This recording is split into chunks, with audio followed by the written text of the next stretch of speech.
Hey guys, Mike Toy here, Bonsai Boise. So I've got these 3 oak trees. All 3 the same age, started as seeds about 4 years ago. The one in the brown pot I repotted this time last year, and the other 2 in those ugly pink broken plastic pots I have not repotted. So let's do some trimming and get them looking pretty.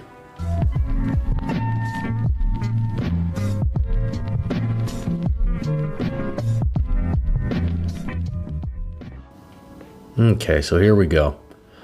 Yeah, so these oak trees, all 3 of them are the same age. I've been growing them from seed. I think I started them the winter of 2017 going into 2018.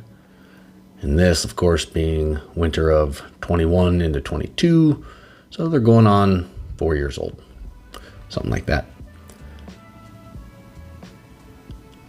So the first thing I'm going to try and do is clean off the base of this trunk because somehow the soil has managed to climb up the trunk, probably because these were buried in bark over the winter.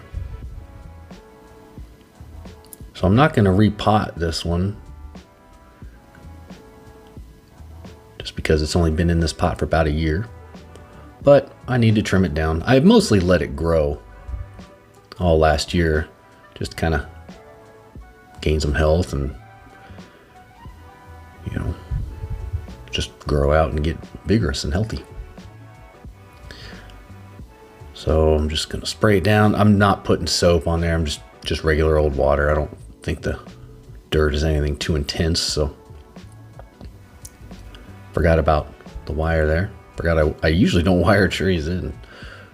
This one I did for whatever reason.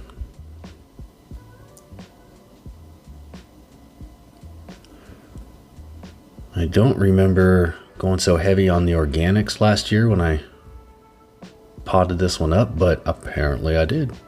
I did experiment quite a bit over this past year with heavier amounts of organics in my bonsai soil. And overall, I have to say it was not a success. None of them really failed outright, but overall they just didn't grow as well. And a lot of them I just ended up repotting into regular bonsai soil and they just took off after that. So, got options here. Some trees you've got a real lack of options for whatever reason. This one I was fortunate. I had a lot of options. Just seemed to, for whatever reason, just flow in such a way that I could have gone any direction, really.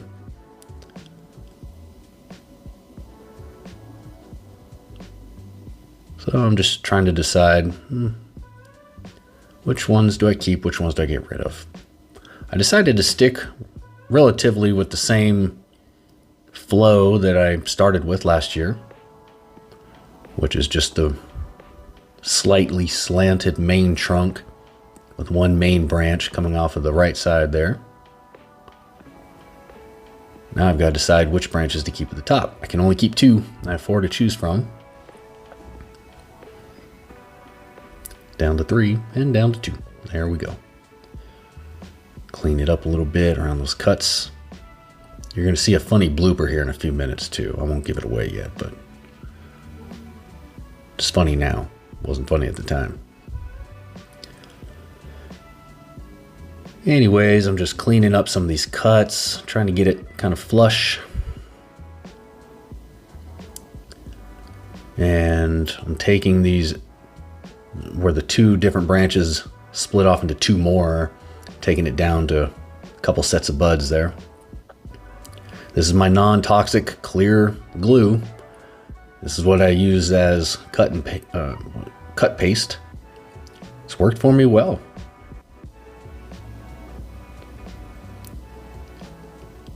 The first couple of years that I was into bonsai, I didn't use anything, and I'd lost a couple of really cool coral bark Japanese maples from bacteria or something getting in there after I did the cuts. And so I learned my lesson. Now I can seal them up.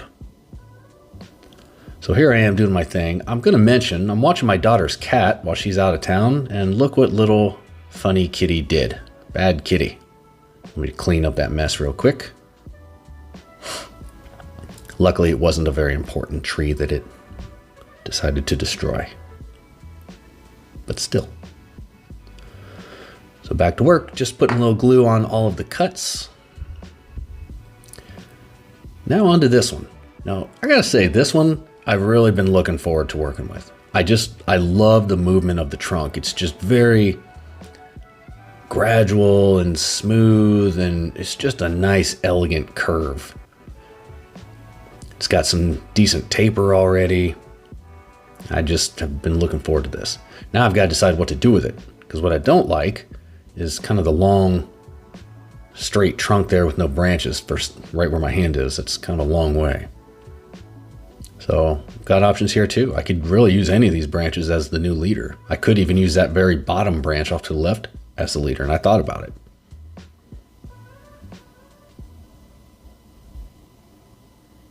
But in the end,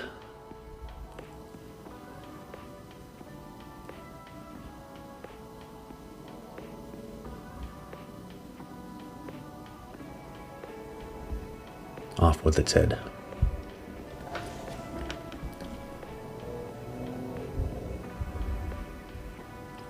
So it's a little bit of an abrupt, almost a 90-degree angle at the top there. But I'm not too worried about it, because I think that with time, typically the trees kind of, I don't want to say straighten out, but those, abrupt bends like that tend to straighten up a little. It ends up looking more natural over the years. It'll just get more and more natural, because the tree will start growing upward toward the sun, and so it'll do it all on its own. And this way, just kind of followed that same flow, where the trunk sort of bends like that. It just keeps on flowing and bending. So I'm happy with this one. Still got a long way to go, but it's off to a great start. By the way, I'll point out, I do not prune the tap roots off of these oaks. The tap roots end up becoming, if you do it right, they can become part of the trunk, really. That's what happened here. That very bottom part of the trunk was really just taproot at one point, I think, if I remember right. I remember noticing it even when it was 1-2 years old.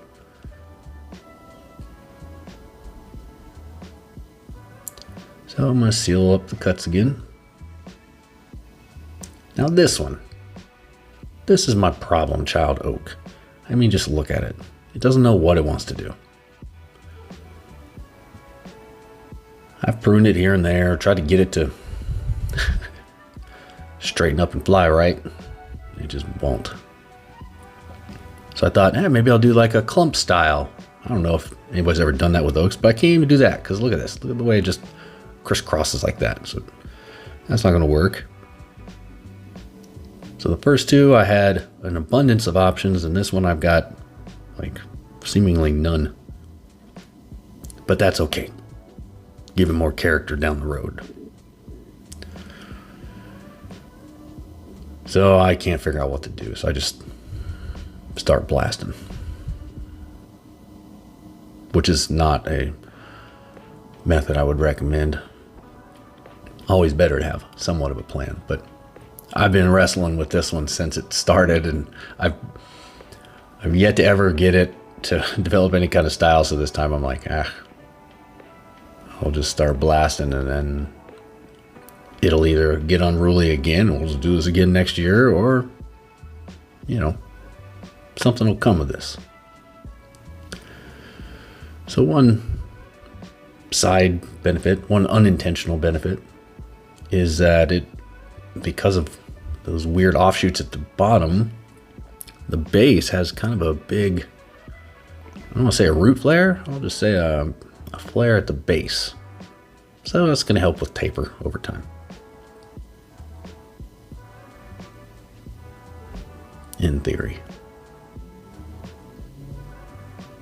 So I'm just going to nibble away at it and kind of clean it up a little bit. These plastic pots, by the way, I'm going to repot these into some bonsai soil, into more training pots, nothing fancy. I'm not going to make a video on it. I'm just basically going to take it out of these broken plastic pots that are falling apart, put it in another pot about the same size that's new and not falling apart with some fresh soil. I'm probably not going to trim the roots at all. Just going to get the old soil out, put it in new soil, new pot. Not very glamorous.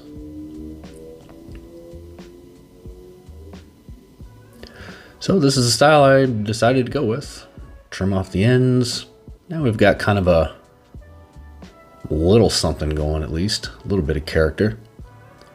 I'm just going to paste up the cuts again. And then back outside they'll go. I may or may not even put it in the new soil and pots now. I may wait a few weeks. It is starting to warm up here in Boise, so I probably could get away with it, but we'll see. I'll let you know in the next bonsai bench update. But thanks for watching these my little young oaks. I'll keep you informed how it goes.